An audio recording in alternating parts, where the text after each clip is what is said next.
Olá, feliz sábado! Seja bem-vindo, seja bem-vinda, não tenha preconceito. Nós estamos aqui para estudar a Palavra de Deus. E você é o meu convidado. E agora também você pode assistir esses vídeos lá no YouTube. Se você não é inscrito lá ainda, por favor, se inscreva, tá bom? Que Deus abençoe grandemente a sua vida. Ontem, no finalzinho da tarde, eu fiz aqui um vídeo falando um pouquinho, uma reflexão ali, falando um pouquinho sobre o tema da morte. E hoje eu quero fazer com você um estudo mais amplo sobre este assunto. E eu gostaria que você fizesse esse estudo do começo até o fim para que você possa compreender sobre o tema da morte, tá?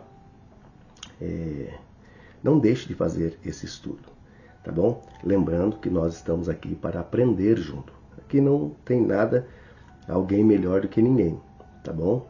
Nós somos pecadores e nós precisamos da graça do nosso Senhor Jesus Cristo para que possamos um dia alcançar a salvação, tá bom?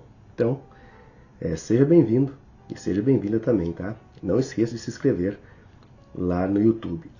E se você tiver alguma dúvida, se você deseja saber de algum tema sobre a Palavra de Deus, sobre a Bíblia, você pode escrever aqui na descrição desse vídeo, tá? E eu com certeza farei aí um vídeo a respeito desse tema. Se eu não souber, com certeza eu vou estudar mais sobre o tema para trazer as respostas bíblicas para você, tá bom? Que Deus abençoe grandemente a sua vida. Nós estamos aqui realizando esse curso bíblico Ensinos de Jesus, tá? E é um curso muito bom. Eu acredito que depois que você terminar de fazer esse curso, você já vai estar aí, já vai ter aprendido muito mais sobre a Bíblia, tá bom? Então, feche seus olhos, curva sua fronte que eu quero orar com você. E aí em seguida nós vamos entrar aqui nesse estudo. Oremos. Querido bondoso Pai, obrigado, Senhor, por mais esse dia. Obrigado por essa semana, Senhor, que nós trabalhamos.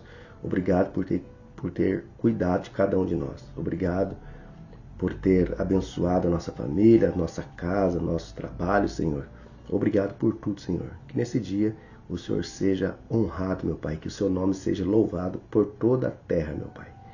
Que nesse dia o seu santo nome, Senhor, que possa fazer a diferença e que o Senhor possa cada dia mais, Senhor, abençoar a nossa vida, Senhor, que nós sabemos que a sua vinda está próxima. E nós pedimos que o Senhor derrame as suas bênçãos sobre os seus filhinhos. É o que nós pedimos no nome do Senhor Jesus Cristo. Amém. Amém? Bom, hoje, dia 2 de novembro, se comemora aí o dia de finados, tá? E aí muitas pessoas vão até o cemitério para fazer ali as suas homenagens às pessoas que já morreram, ou seja, os seus entes queridos. Eu também tenho entes queridos que já morreram. Eu tenho um irmão que já morreu. Eu tenho tio que já morreu. Vós, meus avós já morreram. Então, nós, como ser humano, nós temos o nosso sentimento para com os nossos amados, parentes. E então, hoje as pessoas vão ao cemitério para fazer as suas homenagens. E nós entendemos, que é um afeto, é um amor, Só que eu quero dizer para você, com sinceridade, que aonde você está indo, ali você não vai encontrar, na verdade, o seu ente querido, Hoje existe as filosofias e as ideologias, que para alguns, eu vou te dar um exemplo, para a crença católica, se uma pessoa foi muito boa, vou te dar um exemplo, tá? A irmã Madre Teresa de Calcutá, como ela fez muitas obras, muitos já acham que ela está no céu, Até canonizaram ela de santa, E aí Hitler que matou mais de 6 milhões de judeus, está no inferno. Tá? E aí uma pessoa que fez mais ou menos aí, fez uma obra boa, uma obra mal aí, ele está no purgatório, né? Então ele não foi nem para o céu nem para o inferno, ele está ali esperando alguma coisa ali, a sua recompensa. E para o espiritismo, né? A pessoa quando morre já vai para o céu ou se encarna num cachorro, num rei, em alguma outra coisa. Que sobre esse tema eu vou falar para você mais adiante, tá bom? Então, o que será tudo isso? O que a Bíblia, esse livro aqui, ó, o que esse livro aqui, ó, tem a dizer a respeito da morte? O que será que Jesus falou a respeito da morte? E é isso que eu quero levar você a refletir no dia de hoje, tá? Não pense que o seu ente querido, seu pai, sua mãe, nossos irmãos, nossos avós, já está no céu. Eles não estão no céu, também não estão no inferno. O juízo final vai acontecer quando Jesus voltar. Tá? É Jesus que vai decidir se a pessoa vai para o céu ou vai para o inferno. Não é nesse momento agora. Tá? Então, essas crenças, elas não estão baseadas na Bíblia. E é por isso que eu convido você a fazer esse estudo para que você compreenda de uma vez por todo sobre o tema da morte. Tá bom? Então vamos lá. Eu vou mostrar para você aqui, ó. Olha. O que Jesus ensinou sobre a morte, né? Então, eu vou ler aqui a introdução e você preste muita atenção para que você possa aprender de uma vez por toda o que acontece após a morte. O que Jesus falou sobre a morte, tá? Então vamos lá. Jesus sentiu dor da morte ao perder seu amigo Lázaro, a quem muito amava. João 11:35 é aquela passagem linda que tem lá. Jesus chorou, né? Ele se viu diversas vezes diante da morte. Por seu poder e ordem, trouxe Lázaro de volta à vida. Também ressuscitou o filho da viúva de Naim e a filha de Jairo. Ele mesmo provou a morte, mas ressuscitou ao terceiro dia. Por isso, Jesus tem todas as respostas a respeito desse tema intrigante. Nessa lição, aprenderemos que a Bíblia ensina sobre o estado dos mortos.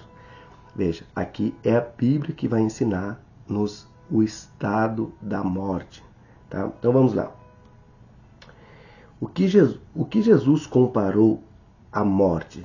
O que Jesus comparou à morte? A morte é como o quê? Vamos ver João capítulo 11, versículo 11. Vamos ver aqui. João capítulo 11. Vamos ler também aqui o versículo 11. Pegue um papel, pegue a sua Bíblia, pegue uma caneta para que nós possamos estudar junto, porque isso aqui é um curso bíblico. Tá? João capítulo 11, versículo 11. Isso dizia e depois lhe acrescentou: nosso amigo Lázaro adormeceu, mas vou para despertá-lo. Veja bem,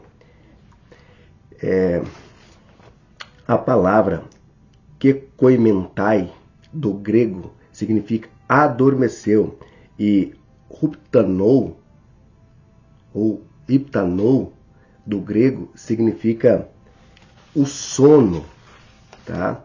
Se você ler algumas passagens do grego, você vai ver que o estado de adormeceu é aquela pessoa que quando dorme, para ela acabou. Muitas vezes nós dormimos e se nós ali não acordássemos mais, é um sono. Morreu, acabou. Jesus comparou a morte com o sono, né? Então é muito importante nós sabermos que a morte, ela não é o fim, né? Nós esperamos aí a vinda do nosso Senhor, tá? Ó, Jesus comparou a morte ao sono. O apóstolo Paulo fez o mesmo em 1 Coríntios capítulo 15, versículo 6. E 1 Tessalonicenses 4, 13 a 14, Paulo comparou, né, a morte ao sono.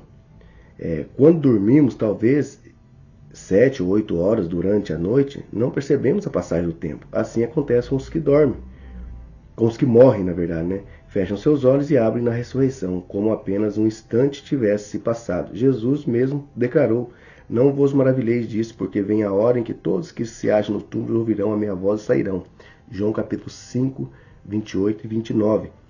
E os salvos na ressurreição da vida e os perdidos para a ressurreição do juízo. Agora eu quero que você preste muita atenção nessa passagem que eu vou ler aqui. Eu vou gastar um pouquinho de tempo para explicar para você, tá bom? Então, preste muita atenção. Eu vou ler aqui agora para você sobre a imortalidade da alma. A imortalidade ou a mortalidade ou a imortalidade da alma. Muitos creem na doutrina da imortalidade da alma. O que essa doutrina ensina? 2 pontos básicos. A alma existe de modo independente do corpo. Letra B. Após a morte do corpo, a alma permanece viva. Nesse segundo ponto, há divergência de pensamento. Primeiro, alguns creem que se a pessoa foi boa, sua alma vai para o paraíso e recebe a recompensa.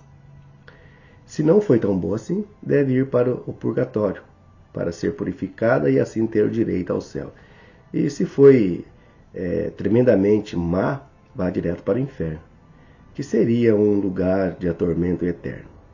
Segundo, outros creem, que logo após a morte a alma vai ao encontro de Deus e recebe imediatamente a recompensa da vida. Terceiro ponto, ainda que há os que creem que após a morte física a alma se reconfigura em outro ser, o que é conhecido como doutrina de reencarnação. Vejamos se a Bíblia apoia esses pontos. Antes de nós entrarmos aqui nos textos bíblicos, para ver se a Bíblia realmente aprova esse conceito da imortalidade da alma, que eu quero apresentar para você uma obra, tá? Eu estou estudando ela, estou terminando de estudar, na verdade. Essa obra aqui, eu tenho um livro aqui, olha aqui, ó. Deixa eu ver aqui. É Osmar Ponchiroli, olha, veja aqui. Introdução à filosofia grega. Você sabe a imortalidade da alma? Da onde vem isso? Vem de Platão.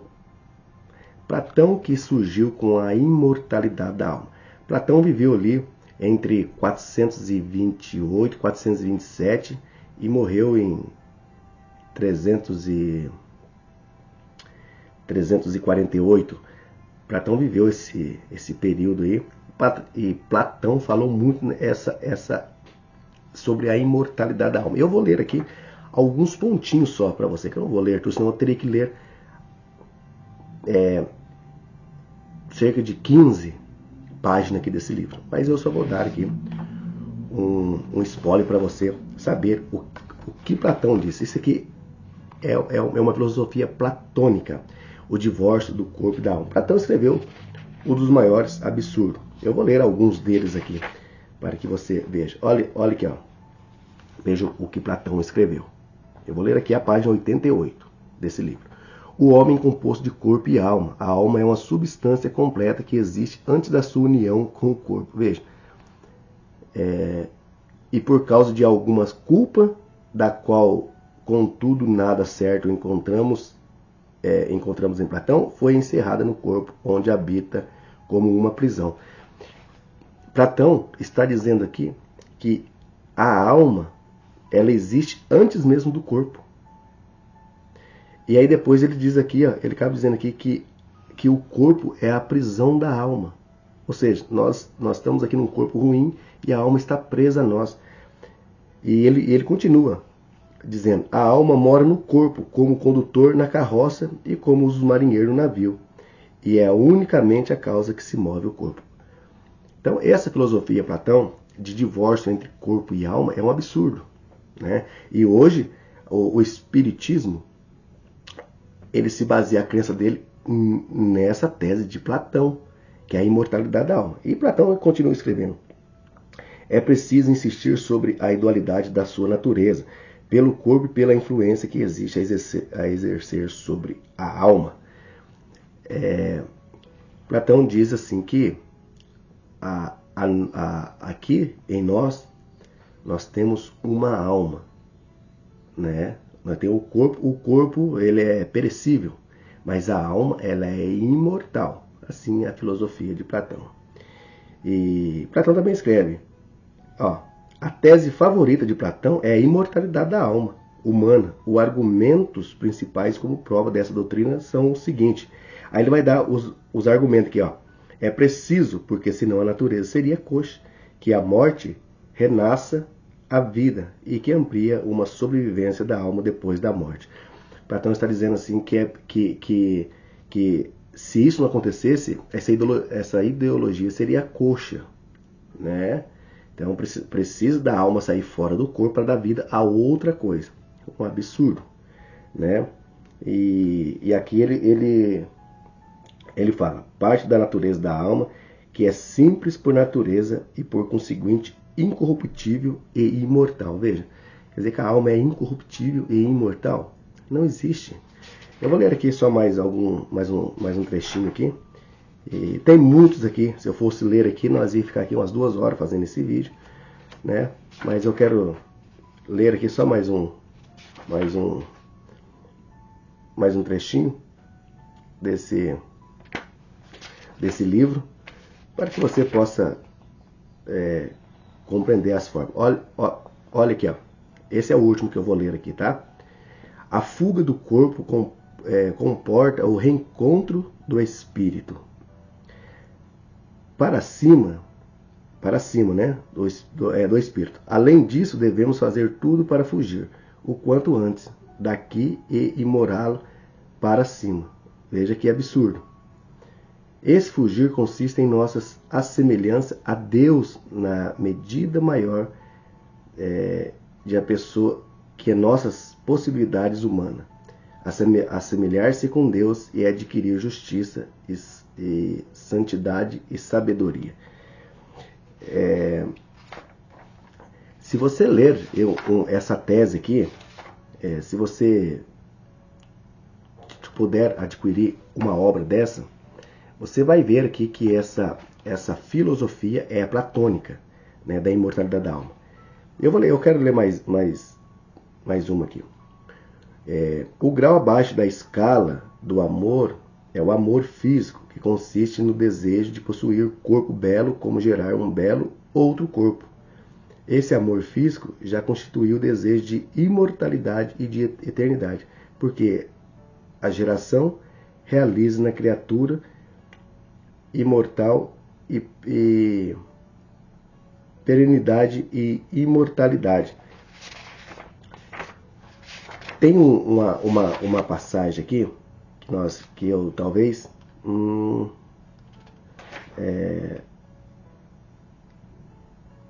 não consigo agora. Olha aqui, veja outra possibilidade que Platão escreveu. Ó. Pelo menos 1 milenar a alma que tem de vir à terra e tomar o corpo deve-se escolher a sua vida terrestre. Quer dizer, o ser no qual deseja encarnar-se no homem célebre, tirano, atleta, homem comuns e até animais. Então, por aqui acho que você já entendeu que essa filosofia é platônica. Platão diz que depois que a pessoa morre, a sua alma pode demorar em 1000 anos, depois ela vai tomar a decisão em que corpo ela quer se encarnar. Se ela quer encarnar num homem célebre, uma pessoa célebre que vai nascer, se um tirano, um atleta, né, ou até num animal. É absurdo. E agora eu quero te levar a você refletir. Antes de eu ler esse livro aqui, veja para você ver essa doutrina, da onde ela vem. Essa doutrina. Se você tem essa doutrina da imortalidade da alma, veja de quem é essa doutrina. Não é de Deus, tá? Eu vou provar para você aqui na Bíblia, que nós estamos lendo Bíblia, que nós estamos estudando. Gênesis capítulo 3. Presta atenção, da onde vem essa doutrina. Eu vou ler aqui o versículo 1. Mas a serpente, a mais sagaz de todos os animais selváticos, que o Senhor Deus tinha feito, disse à mulher: é assim que Deus disse, não comereis de toda a árvore do jardim? Respondeu-lhe a mulher: do fruto da árvore do jardim podemos comer, mas do fruto da árvore que está no meio do jardim, disse Deus, dele não comereis, nem tocareis nele, para que não morrais. Deus diz assim: se vocês tocar e comer esse fruto, vocês vão morrer. Então a serpente disse à mulher: é certo que não morrereis. Então essa doutrina da imortalidade da alma é uma doutrina satânica, é uma doutrina diabólica, tá? Eu falo com todo carinho aqui para nossos irmãos espíritas e algumas pessoas que acreditam na imortalidade da alma. Quem diz que a alma não morre é o diabo. Deus disse que a alma morreria. Portanto, só existe um que não pode morrer, né? Que não pode morrer. A palavra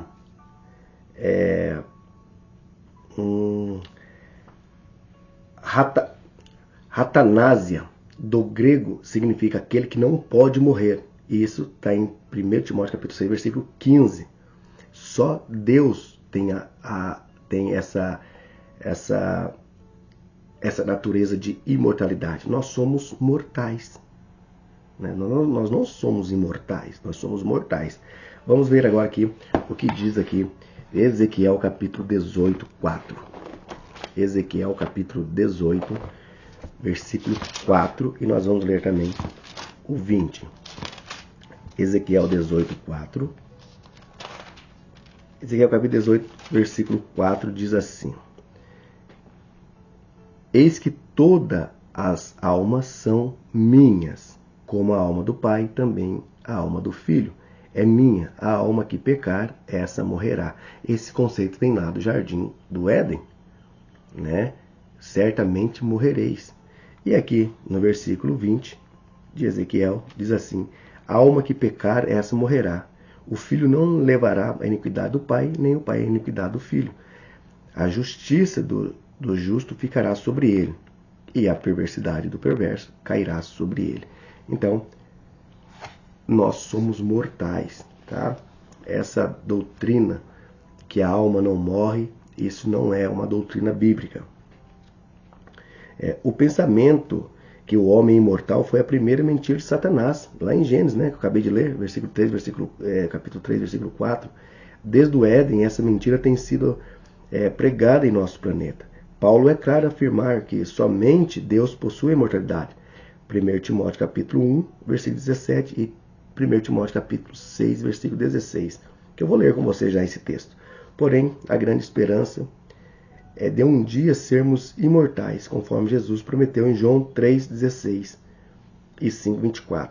Deste modo, a imortalidade não é inerente ao ser humano, mas é um dom de Deus.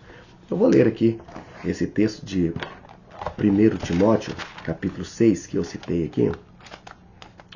Capítulo 6. Vamos ver aqui. 1 Timóteo, capítulo 6. Eu vou ler aqui os versículos 6. O capítulo 6, na verdade, né? E o versículo 16. Vamos achar aqui. 1 Timóteo, capítulo 6. Vou ler aqui o versículo 16, que diz assim. Eu vou ler o 15 também. A qual, em sua época determinada, há de ser revelada pelo bendito e único soberano, né? Rei dos reis e Senhor do Senhor, Dunastens,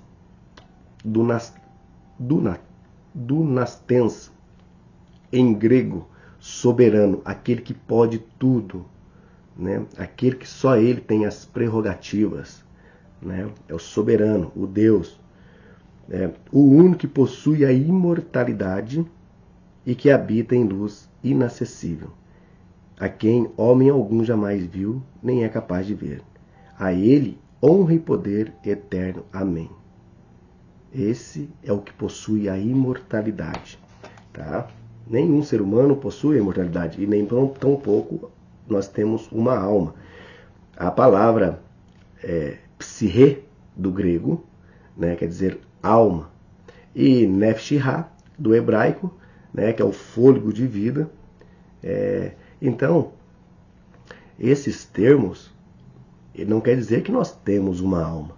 Veja que quando Deus fez o homem do pó da terra e soprou nas narinas, Deus soprou nas narinas do homem o fôlego de vida, esse ruá do hebraico. Então, o homem não tem uma alma, o homem é uma alma. E se você sabe distinguir os termos, veja lá que o termo está ser, não é ter. O homem passou a ser e não ter uma alma. E o homem passou a ser alma vivente. Tá? Então, queridos irmãos, queridas irmãs, é de sinceridade você ir ao cemitério, você fazer a sua homenagem às pessoas que morrem, mas não pense que essas pessoas que morreram já estão no céu. Não está. E nem tampouco também no inferno e ainda mais no purgatório, tá bom? Vamos lá. Quantos os salvos receberão o dom da imortalidade? Depois você pode ler, nós já estudamos aqui antes. 1 Coríntios capítulo 15, versículos 51 a 53. A 54, na verdade, né? Nós vamos ser revestidos de imortalidade, isso quando Jesus voltar, tá? Aqui, ó, 1 Coríntios, eu vou ler com você esse texto. 1 Coríntios capítulo 15, eu vou ler aqui do 51 até o 54, que diz assim: Eis que vos digo um mistério. Nem todos dormiremos, mas transformados seremos todos, no momento, no abrir e fechar os olhos, ao ressoar da última trombeta. Veja, Paulo é enfático em dizer assim, ó, nem todos dormiremos, mas nós seremos transformados e seremos todos no momento de abrir e fechar do olho. Por isso que Jesus, ele considera a morte um sono. Porque no abrir e fechar de olhos, nós seremos transformados quando Jesus voltar. Veja bem, antes de eu terminar de ler esse texto, eu quero falar uma coisa para você. Qual sentido teria de Jesus prometer voltar aqui nessa terra, e agora as pessoas morrem e vão para o céu? Eu pergunto, o que Jesus viria fazer aqui? Porque a Bíblia ensina a graça e a salvação. A salvação pela graça, né? Pela graça sois salvos mediante a fé. Efésios 2:8 a 9, né? Então, assim, ó, se a pessoa que morre estiver nesse intermediário, igual Platão ensinou, que a alma é imortal, ora, veja bem, não há sentido. O mesmo Platão diz que Deus é impessoal, que Deus não está nem aí para a humanidade, né? Que Deus não se compadece do homem. E um Deus pessoal é diferente. Um Deus pessoal é aquele Deus que preocupa comigo e com você, está preocupado com a nossa salvação. Platão é totalmente descabido dessas informações. Portanto, que nessa tese aí, ali diz assim que nessa cultura grega, eles careciam de livro sagrado, por exemplo, a Bíblia, né? Por isso que essa ideologia vem de tempo. Antes de Cristo já tem essa ideologia, essas filosofias satânicas. E muitas pessoas têm andado nelas, têm pegado ela e aplicado para suas doutrinas, tá? Mas nós temos que realmente se apropriar da palavra de Deus, como diz Provérbios capítulo 30, versículo 5, que a palavra de Deus é pura. Eu vou continuar lendo. Vou continuar lendo o versículo 32, a parte 2. A trombeta soará e os mortos ressuscitarão incorruptível e nós seremos transformados. Veja que o nosso corpo será transformado incorruptível. Tá?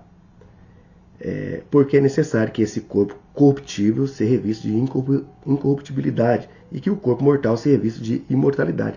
Veja, Paulo está dizendo que o nosso corpo é mortal. Paulo não está dizendo que o nosso corpo é imortal. Como que vai se revestir de imortalidade se nós já temos uma alma imortal? Seria incoerente, né? 54. E quando esse corpo incorruptível se revestir de incorruptibilidade, e o que é mortal revestido de imortalidade, então se cumprirá a palavra que está escrita: tragada foi a morte pela vitória. Pela vitória. Então é isso que a Bíblia ensina. Não existe uma alma imortal. Tá? E aí vamos ler aqui. A imortalidade será concedida somente na vinda ou na volta de Jesus. O que quer dizer então que o relato bíblico do ladrão na cruz, lá em Lucas capítulo 23, 42, 43, ele não teria ido para o céu no mesmo dia da sua morte? Não foi isso que Jesus prometeu? De fato, em primeiro lugar, Jesus não foi para o céu, né, no dia, lá na sexta-feira. E ele subiu após a ressurreição, de João capítulo 20, 17. Em segundo lugar, Jesus foi claro em afirmar que os salvos só receberão sua recompensa no dia da sua vinda, como diz lá em Mateus 16, 27, Apocalipse 22, 12. Deixa eu comentar aqui um pouquinho sobre Lucas 23, 42 e 43, daquele ladrão na cruz. Muitas pessoas têm lido esse contexto, lido esse texto, mas não têm compreendido. Quando aquele ladrão na cruz diz assim: Senhor, lembre-te de mim quando vieres no teu reino. Então Jesus disse: em verdade te digo que hoje estará comigo no paraíso. Veja bem, ao traduzir o termo em verdade eu te digo que hoje estará comigo no paraíso, ali tem uma vírgula. Portanto, que no grego não tem vírgula. Eu tenho aqui, ó, deixa eu te mostrar. Eu tenho aqui, ó, o grego em português. Esse aqui é o Novo Testamento e também tem uma Bíblia em grego, né? Então, quando Jesus diz assim: em verdade te digo que hoje estará comigo no paraíso, devia ter uma vírgula antes, né? A verdade te digo, vírgula, hoje estará comigo no paraíso. Então, aquele ladrão não foi naquele dia para o paraíso, porque isso contradiz João capítulo 20, 17. Porque quando Maria vai abraçar Jesus, Jesus diz para ela: Maria, não me detenhas, ou não me agarre, não me abrace, porque eu ainda não subi para o meu Deus, para o vosso Deus. Vai lá e diz para os seus irmãos que eu vou subir para o meu Pai, para o vosso Pai. Então veja bem, nem Jesus mesmo não foi no mesmo dia para o paraíso, quanto mais o ladrão. Então Jesus garantiu, assegurou para aquele ladrão que na sua vinda, agora, na sua próxima vinda, aquele ladrão terá a salvação. Você compreendeu aqui? Então, aquele ladrão não está no céu. Jesus prometeu que vai dar para ele sim o paraíso, mas quando Jesus voltar. Tá? Como a Bíblia descreve o estado dos mortos? Como que a Bíblia descreve o estado das pessoas que morrem? Eu li ontem esse texto aqui, né? Eu li ontem esse texto de Eclesiastes, capítulo 9, versículo 5, né? Versículos 5 e 6. A gente acabou ali fazendo aquela reflexão nesse texto, e eu vou ler ele, como eu disse ontem, que nesse estudo nós iríamos ler esse texto, porque ele faz parte do contexto da morte. E como eu disse ontem, Salomão não estava nos melhores dias da sua vida, mas inspirado pelo Espírito Santo. Olha o que Salomão diz: porque os vivos sabem que hão de morrer. Eu e você sabemos que vamos morrer, mas os mortos nada sabem, coisa nenhuma, nem tão pouco terão eles recompensa, porque a sua memória jaz no esquecimento.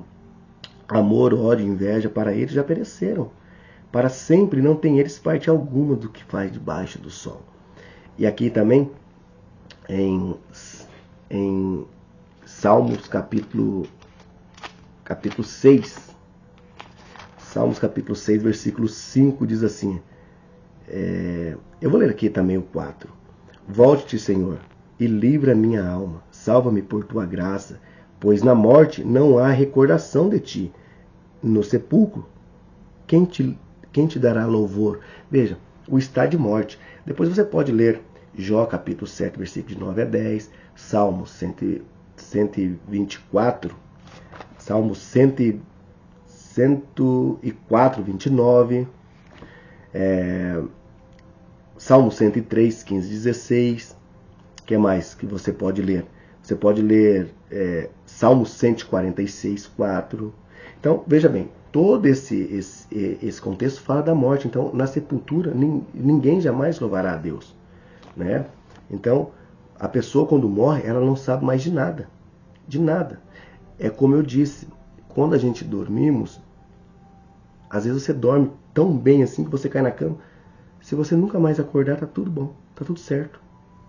Você entende o que Jesus ensinou sobre a morte? Não há consciência na morte. Se isso é verdade, não há qualquer possibilidade de vida independente após a morte.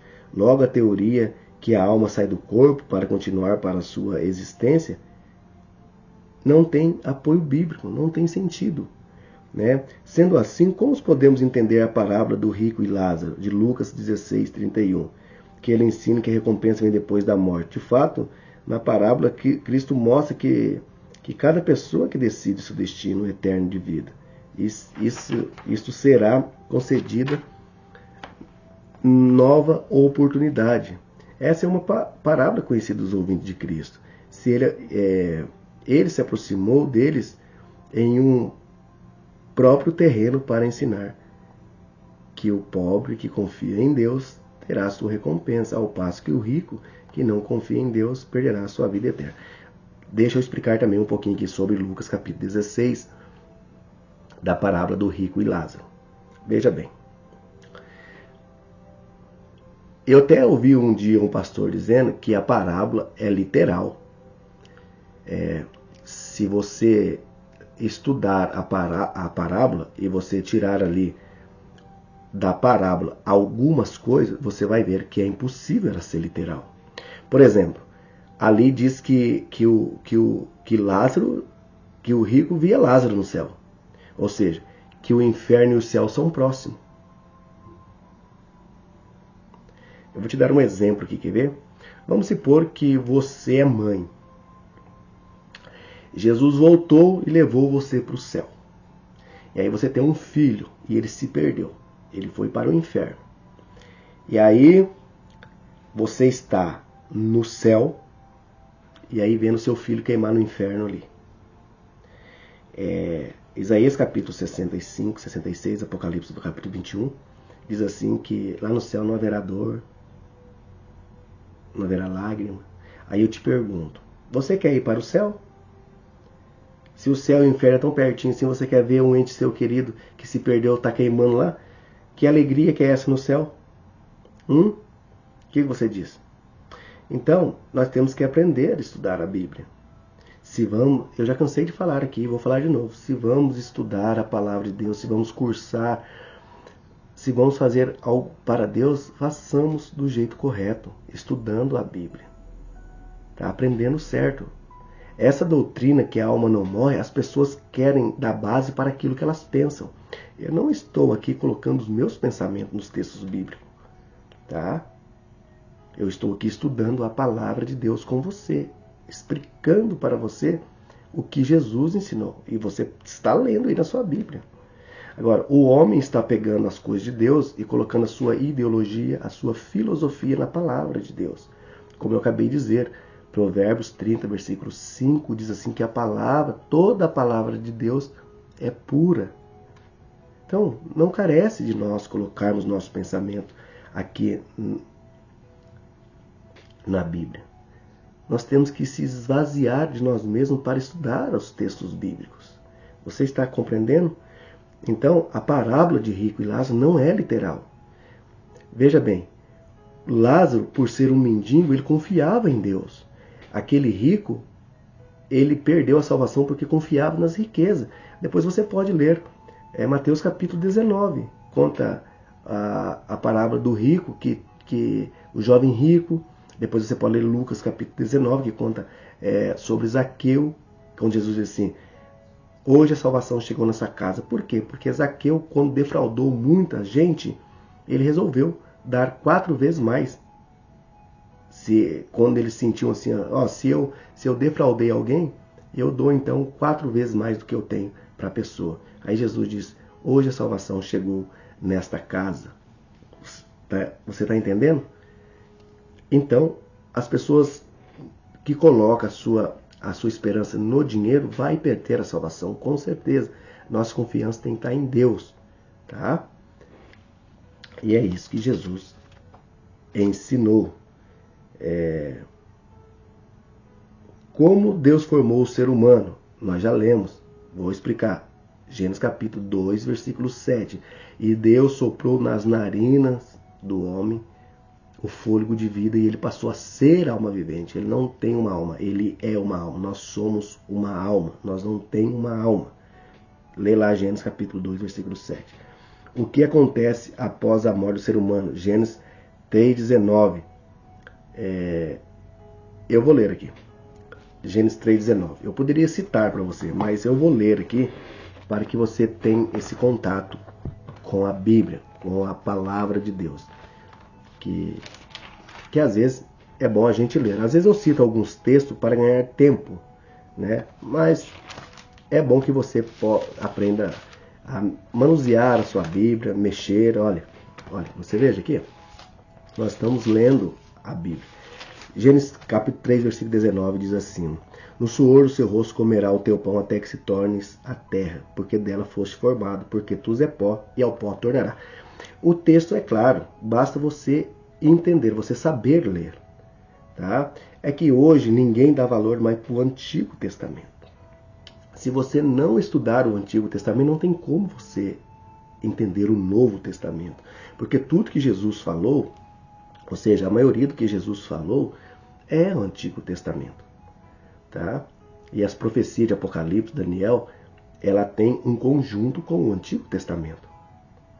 Então nós precisamos ler, nós não precisamos ficar atrás de filosofia, igual eu te mostrei aqui no livro, a filosofia platônica, a filosofia da Grécia. Platão era ateniense, né?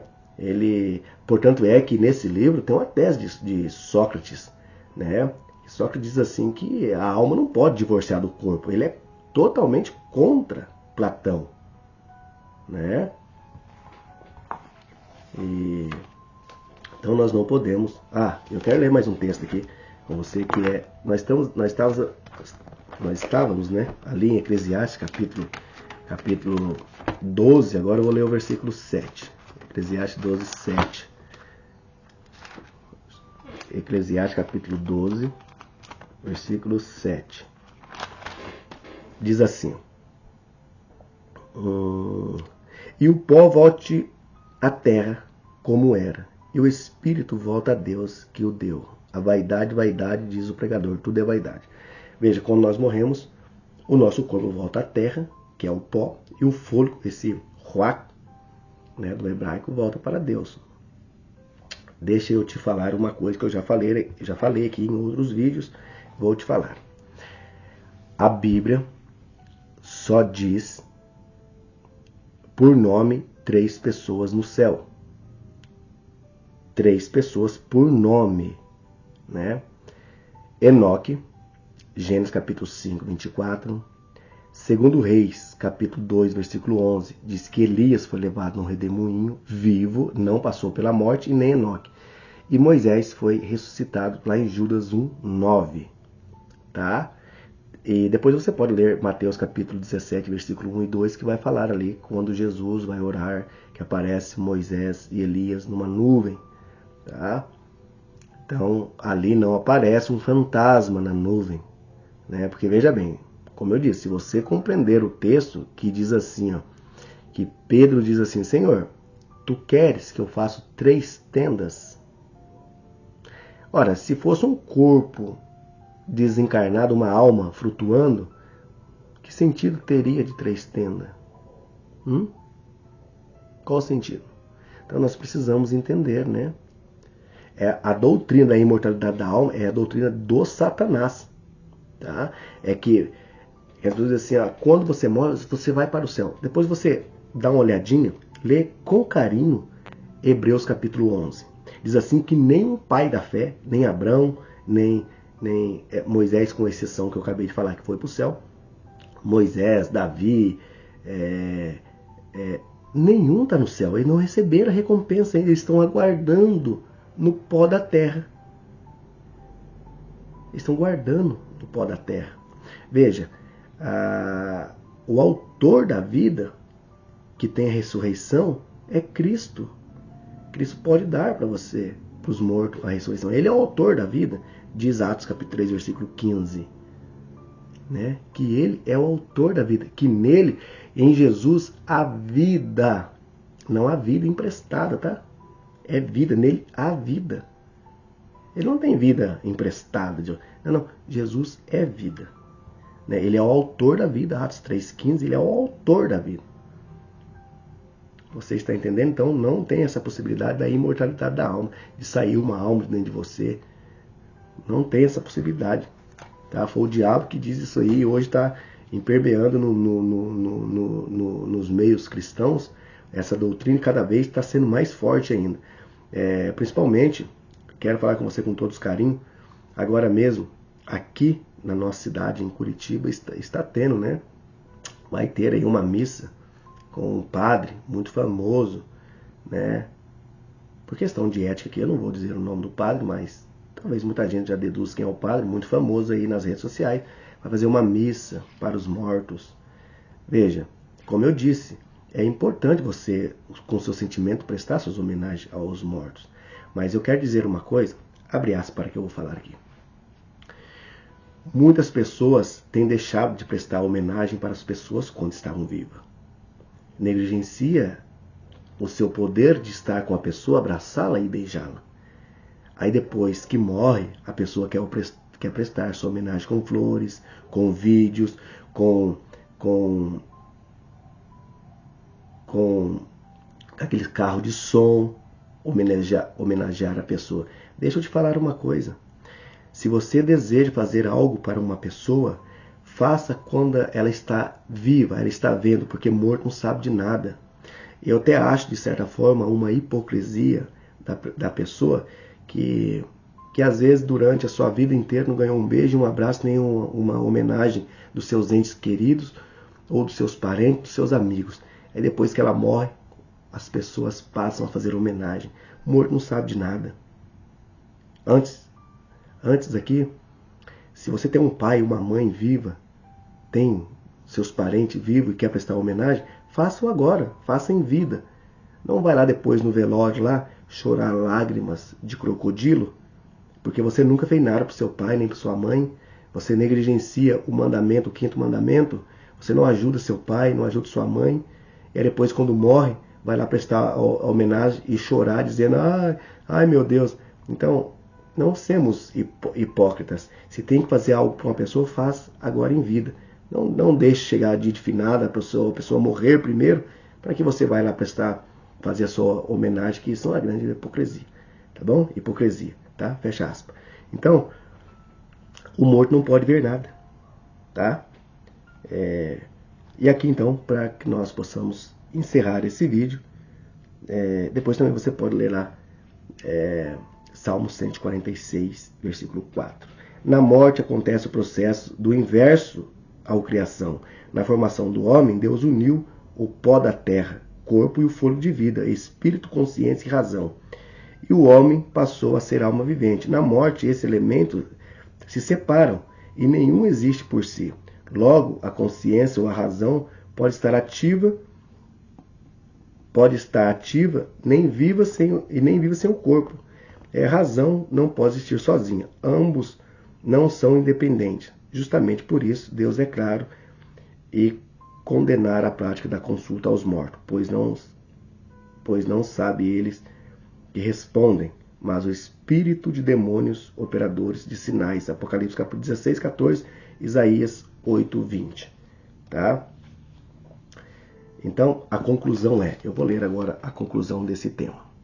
Se por ocasião da morte a alma ou espírito inconsciente deixasse imediatamente o corpo indo para o céu, para o inferno, ao mesmo se reencarnando, seria então dos que morrem que já ressuscitaram. Eu não vou continuar lendo aqui esse tema, porque eu já sei que está escrito aqui, então eu vou resumir para você aí e vou te contar aqui uma história para que nós possamos encerrar. Eu estou vendo que esse vídeo está um pouquinho longo, mas eu espero que você faça esse estudo, tá? João capítulo 11. Lázaro morreu, certo? Eu quero que você pense. Os estudiosos dizem assim que nós devemos fazer uma pergunta para a pessoa pensar. Tá? Que uma boa pergunta é melhor do que uma resposta, muitas vezes. Tá? Lázaro morreu. Eu vou colocar de forma diferente, para que você possa compreender. Vamos dizer, se você tivesse morrido. Tá? Você já conheceu esse mundo aqui. Tá? Você sabe o que tem nesse mundo aqui. Morte, tudo que não presta tem aqui. E aí você morreu e foi para o céu. Assim pensam os espíritas e Platão ou outras pessoas. Pensam que quando a pessoa morre, ela vai para o céu. Aí vamos supor que você foi para o céu. Você já conhece a palavra de Deus, que no céu tudo é maravilhoso, as ruas são de ouro, de cristal, os rios. Você sabe que é a maravilha que tem no paraíso, descrito na Bíblia. Aí você está lá junto a Deus. Só que daí Jesus resolve ressuscitar você. Aí diz assim: ô fulano, ô Lázaro morreu, está lá no céu. Lázaro, desce daí e vem aqui para a terra. O que você acha? O que você pensaria sobre si? Lázaro estava lá no céu com Deus, desfrutando da maravilha, já recebeu a sua recompensa, tá? Agora sim está vivendo imortal lá no céu. Aí Jesus chega e diz assim: Lázaro, desce daí e vem para aqui. Vem para cá, Lázaro, porque esse mundo aqui é bom. Aqui eles vão perseguir você, eles vão querer te matar de novo, né? Você vai conhecer dor, você vai ver tudo de ruim que tem nesse mundo. Será que é isso que Jesus fez? Não. Jesus não fez isso. Jesus chamou Lázaro. Lázaro, vem para fora. Jesus não disse: Lázaro, desce daí. Jesus disse: Lázaro, vem para fora. E aí Lázaro saiu. E Lázaro não reportou nada o que ele tinha visto na morte. Lázaro não contou, senão a Bíblia registrava. Onde eu fui, eu vi isso, eu vi... Não. Lázaro não sabia de nada. Jesus ressuscitou. Jesus tem a prerrogativa da ressurreição. Eu sou a ressurreição. Eu sou a ressurreição e a vida. Eu sou o caminho, a verdade e a vida. Né? Foi isso, é isso. Essa palavra do grego ela é muito bonita. Eu sou o caminho. Egu emi rodós, em aletheia, em zoe. É muito lindo essa frase em grego. Eu sou o caminho, a verdade e a vida. Então, Jesus Cristo, Ele é a ressurreição. Ele é a vida. Não fique pensando que as pessoas que morrem já estão no céu. E nem tampouco no inferno, nem em purgatório. As pessoas que morreram, eles estão no seio da terra. Quando Jesus voltar, aí sim, Jesus vai ressuscitar. João 5, 28 e 29 diz assim que aí aqueles que estão no túmulo, quando ouvirá a voz do arcanjo, que ele chamar, os que fizeram o bem, que vão ser salvos, vão ressuscitar para a vida eterna. E aquelas pessoas que não ressuscitar, vai ficar para ressuscitar no dia do juízo. E eu creio que eu e você, nesse dia, estamos aqui orando e pedindo a Deus que dê a sua graça salvadora para nós, se nós viermos a morrer hoje, amanhã, que nós morremos em Cristo, para que um dia nós possamos ouvir a voz do arcanjo, a voz do Rei dos Reis e Senhor dos Senhores, e que nós possamos encontrar com Ele nas nuvens do céu e que possamos viver para o resto da eternidade ao lado do nosso Criador. Feche as olhos com a sua fonte, eu quero orar com você. Querido Deus Pai, obrigado, Senhor, por esse estudo. Obrigado, Senhor, por fazer nós compreender, Senhor, que quando o Senhor vir, o Senhor vai dar a recompensa segundo as nossas obras, Senhor, segundo aquilo que nós temos feito, Senhor. Não é pelas obras, mas é pela fé em Ti, Senhor, que nós vamos encontrar, Senhor, nossos entes queridos, que no dia, Senhor, que o Senhor vier, o Senhor ressuscitará aquelas pessoas que morreram em Ti, meu Pai, em Cristo. Que o Senhor conforte o coração de cada pessoa, meu Pai. Que o Senhor conforte o coração de cada família que perderam seus entes queridos, que esse dia, Senhor, está fazendo a homenagem.